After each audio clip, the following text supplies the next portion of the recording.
Now then, I would like to go over and personally escort our next guest on the show tonight.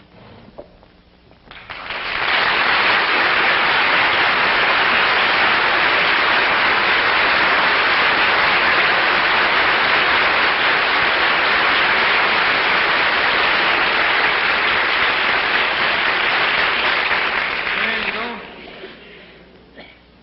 Now then, sir. Will you tell our panel, please? Let's get in a little closer. Do you mind if I pull you in, sir? There we go.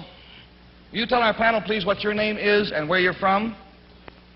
My name's Samuel J. Seymour. I'm from Maryland. This is Mr. Seymour from Maryland. And we brought Mr. Seymour all the way up from Maryland, and by golly, he got in a hotel and fell down the steps and gave himself a shiner. And we urged him not to come on the show tonight, as a matter of fact, and finally got in touch with his doctor, and the doctor said it was up to Mr. Seymour. Mr. Seymour said he wouldn't miss it. So here he is.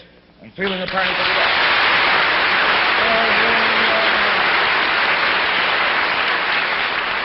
Now then, Mr. Seymour, how old are you, by the way, sir? 96. 96 years old. Now, sir, if you'll whisper your secret to me, I'm sure the folks at home would like to know what it is.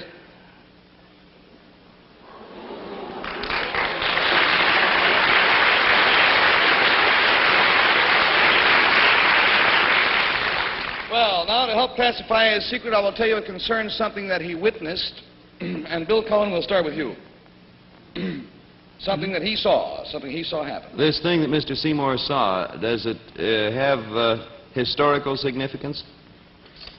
Does this have historical significance, Mr. Seymour? I would say yes, wouldn't you, sir? I can't hear him very good. You have to tell me what you hear. Yeah, there's quite a distance between our desks here. Let's all speak up, huh? Does it have political significance? It had political significance at the time. Yeah. Yes. Well, if you're 96, that would make Mr. Seymour born in 1860. Henry is such a mathematician. Yeah. He's been writing over there all the time. This thing, did it have anything to do with the Civil War, Mr. Seymour? No, it had not to do with the Civil... Well, let's say indirectly it was concerned with the Civil War. Did it all right, an answer? Mm-hmm. Did it concern a famous person in American history? Very well-known person. Did it concern a famous person, Mr. Seymour? Yeah. Yep. Would it help me to know who this person was? What did you say? He wants to know if it would help him to know who this person was, and he has to know who that is, yes. Did this man hold political office? Did this man hold political office, sir? Yeah. Yes. $20 down and $60 to go, and we go to Jane Meadows.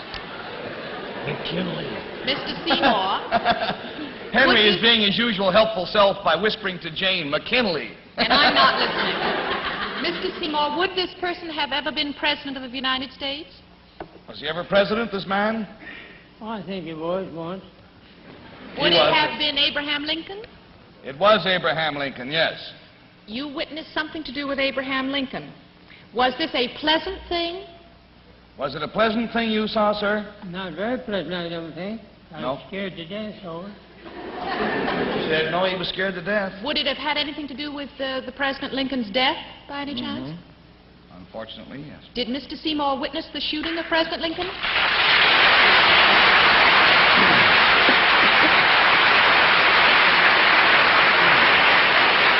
We found out about Mr. Seymour through a recent article in the American Weekly, and it said, I saw Lincoln shot. And this article is by Samuel J. Seymour, and it goes on to say that Mr. Seymour was 5 years old at the time. He had been taken to Ford's Theater by some good friends, and the curious thing was that when he was this youth, 5 years of age, when he saw Booth jump from the box to the stage, at which time he broke his leg, his only concern was not for the president, because he didn't realize that the president had been shot, but the poor man who fell out of the balcony.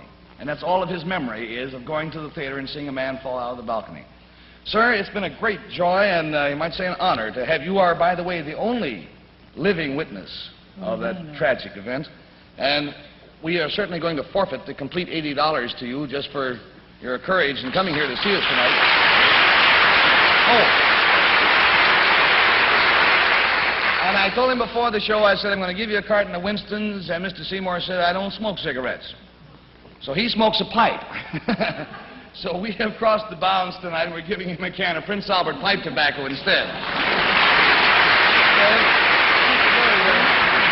Let me help you out. You all talk to each other. I'll tell you what.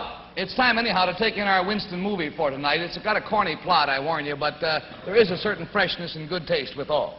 Now, sir, if you'll come with me.